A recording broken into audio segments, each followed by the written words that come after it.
Okay, तो हमें Monday night raw के ऊपर क्या देखने को मिला भाई? रोमन रेंस तो भाई ओपनिंग थी मंडे नाइट रॉ के ऊपर, मगर उनको चैलेंज करने कौन है? Bronson breed. मतलब फिर से वही बंदा, रोमन रेंस और ब्रॉन्सन ब्रीड का मैच जो हमें बिल्कुल पसंद नहीं था। अगली बार जूतों के लिए होता है, इस बार ट्राइबल चीफ के लिए हो रहा है, जो कि इस बार की मंडे रॉ की ओपनिंग करते हैं हमारे ट्राइबल चीफ रोमन रेंस, और उनको इंटरफेरेंस करने आते हैं ब्रॉन्सन रीड, और plus Bronson read T shirt पहन के आते हैं, उस पर लिखा था ट्राइबल चीफ, और साथ में पॉल हेमन जरूर आते हैं। मतलब पॉल हेमन बंदा भाई हर बंदे के साथ आ रहा है, ब्रॉन्सन ब्रेकर के साथ, ब्रॉन्सन रीड के साथ, क्लाइंट, मतलब किसका वाइज मैन किसी को पता ही नहीं। कभी सेथ रोलिंस के साथ वो रहता ही नहीं बंदा भाई, अब ब्रॉन्सन ब्रेकर और ब्रॉन्सन रीड के साथ ही रहता है लगभग वो, और बंदा आता है किस लिए? रोमन रेंस को चैलेंज करने के लिए। मतलब डब्ल्यूडब्ल्यूई कंपनी क्राउन ज्वेल के लिए और भी अच्छा मैच रोमन रेंस के लिए कर सकते हैं ब्रॉन्सन ब्रेकर के साथ भाई। कितना स्पीयर वर्सेस स्पीयर का मैच चलता है, मतलब ब्रॉन्सन रीड फिर से वही मत, अगली बार जूतों के लिए हुआ था भाई, इस बार ट्राइबल चीफ के लिए हो रहा है। मतलब डब्ल्यूडब्ल्यूई भाई रोमन रेंस को कोई अच्छा बुकिंग दे क्यों नहीं रही है? लिटरली बताओ, मुझे इस मैच में थोड़ा सा भी इंटरेस्ट नहीं है, जहां पे रोमन रेंस कहता तुम दोनों डरपोक हो, तुम दोनों हिम्मत नहीं इस रिंग के अंदर, तुम मुझसे फाइट करो, तुम मेरे सामने आओ। जहां पे ब्रॉन्सन ब्रीड जाते रोमन रेंस के रिंग के अंदर, वहीं पे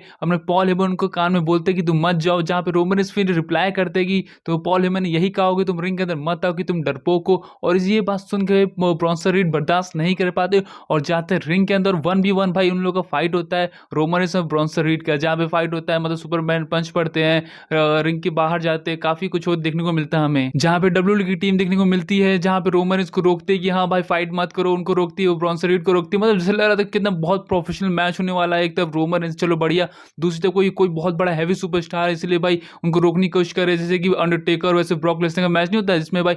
सिक्योरिटी गार्ड आते दोनों को रोकते, इवन रेसलर्स आके उन दोनों को रोकते, वैसा ही दिखाने की कोशिश की थी डब्ल्यूडब्ल्यूई कंपनी वाले ने, पर बिल्कुल भी उसका फायदा नहीं था। और जहां पे रोमन ब्रॉन्सन ब्रीड को मारने के बाद फाइनली एक्सेप्ट करते कि मैं तुम्हें 1v1 मैच खेलूंगा क्राउन ज्वेल के अंदर, और यहीं पे वो सेगमेंट एंड होता है इनका। और मुझे जब रोमन की बुकिंग की जा रही मंडे नाइट रॉ के अंदर, तो मुझे कोई हैवी सुपरस्टार होगा, जैसे ब्रॉन्सन ब्रेकर का मैं इंतजार कर रहा था, मगर भाई हमें ब्रॉन्सन रीड देखने को मिला। मतलब वही स्टोरी वापस रिपीट हो रही है। अगले बार बंदा जूता पहन के आता है, रोमन के चार अब ट्रैवल शर्ट पहन के, ट्रैवल चीफ का शर्ट पहन के आ रहा और बोला कि मैं ट्रैवल चीफ हूँ, मैं अगला ट्रैवल चीफ बनूंगा, मैं तुम्हारी गद्दी हथिया आऊंगा। मतलब भाई कुछ भी यार, मतलब स्टोरी लाइन कोई मतलब नहीं रखते क्या डब्ल्यूडब्ल्यूई कंपनी के अंदर अभी के टाइम पे? क्योंकि भाई लिटरली मुझे रोमन रेंस और ब्रॉन्सन ब्रेकर का मैच देखना था, ना ही ब्रॉन्सन रीड का भाई। और मुझे लगा था कि ये डब्ल्यूडब्ल्यूई ऑफिशियली मैच कर भी देगी, और रूमर्स भी यही आते कि रोमन रेंस और ब्रॉन्सन ब्रेकर का मैच होगा, ना ही ब्रॉन्सन ब्रीड के साथ फिर से, जो कि इनका ऑफिशियली मैच सेट हो गया क्राउन ज्वेल के लिए रोमन रेंस और ब्रॉन्सन ब्रीड का। और उसके बाद अगेन हमें रोमन बैक स्टेज देखने को मिलते हैं, जहां पे जियोस और जिमी ऊसो आपस में भाई बात करे, तो उसका रोमन रेंस आते उनको बताते हैं कि तुम्हें अपने करियर फोकस करना चाहिए, मेरे चक्कर में मत रहो। जहां पे जियो ऊसो कहते हैं कि मैं तुम्हारे सपोर्ट में हूं, तुम टेंशन मत लो,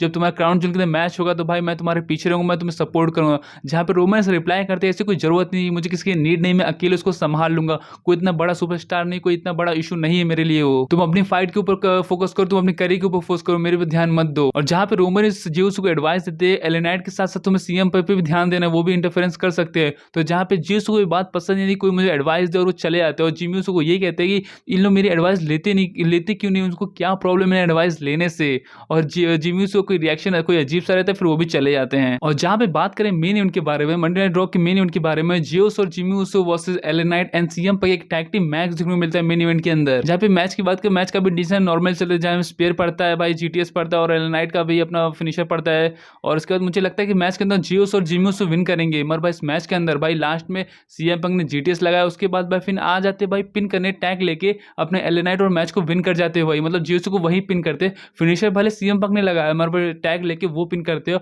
और उस मैच को विन कर लेते सीएम पंक और एले नाइट। जो ये थे हमें मंडे नाइट पे आज कुछ देखने को मिला, मुझे लगा कुछ और भी एक्सपेक्टेड था, मगर ऐसा कुछ देखने को नहीं मिला। साथ साथ एजे स्टाइल का भी रिटर्न हमें देखने को मिला मंडे नाइट रॉ के ऊपर, जहां उनका टैग टीम मैच होता है। उसके बाद मैच की बात नहीं करूंगा, उस मैच उतना कुछ खास नहीं था। जहां पे मेन बात यही, जहां पे एजे स्टाइल टीच करते हैं भाई अपने जॉन सीना को, जहां पे एजे स्टाइल अनाउंसमेंट टेबल चढ़े कहते हैं I can not wait John Cena, कि मुझे तुमसे मैच करना है और मैं भी इंतजार नहीं कर पा रहा हूं क्राउन ज्वेल के लिए, तो तैयार हो जाओ। और जहां पे मैंने एक्सपेक्टेड किया कि जॉन सीना भी मुझे मंडे नाइट रॉ के ऊपर देखने को मिले, कि जो बंदा एजे स्टाइल भी आ रहा है रिटर्न कर, तो मुझे लगा जॉन सीना भी हमें एजे स्टाइल कुछ सेगमेंट देखने को मिला, पर ऐसा कुछ हमें कुछ देखने को नहीं मिला। मगर डब्ल्यूडब्ल्यूई को ऐसा सेगमेंट करवाना चाहिए। क्राउन ज्वेल और जॉन सीना, क्राउन ज्वेल था भाई एजे स्टाइल रिटर्न किए थे, जॉन सीना को रिटर्न करना ही चाहिए था, और क्राउन ज्वेल के लिए हमें सेगमेंट दिखाना चाहिए था। मैं चलो कोई ना, एजे स्टाइल का मैच करवाएगा, वो भी टैग टीम मैच के साथ, वो भी पेंटा के साथ। और वहीं हम लोग नेक्स्ट में बात करते हैं बीस्ट इनका में ब्रॉक लेसनर के, जो सबसे ज्यादा चर्चा में चल रही है कि ब्रॉक लेसनर भाई बंदा जॉन सीना को F5 लगाया, मैच को बहुत ब्रूटली तरीके से विन किया जॉन सीना को हरा के, तो हमारा बंदा अब करंट टाइम में कहाँ गया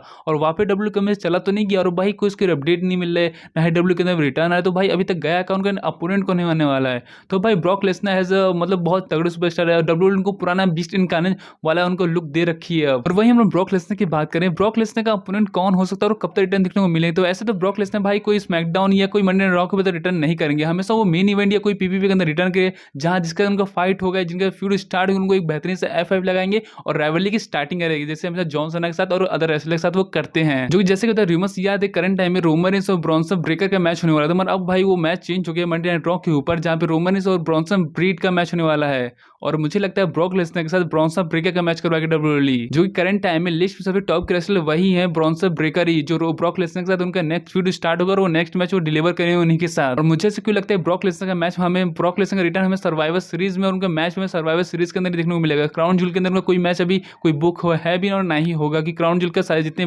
मैचेस है वो बुक हो चुके हैं ऑलरेडी, और जो थोड़े मोड़े होंगे वो लास्ट में बुक हो जाएंगे। और वैसे आप ब्रॉक लेसनर का नेक्स्ट फीड किसके साथ देखना चाहते हैं, कमेंट में राय आप लोग जरूर बता सकते हैं। वैसे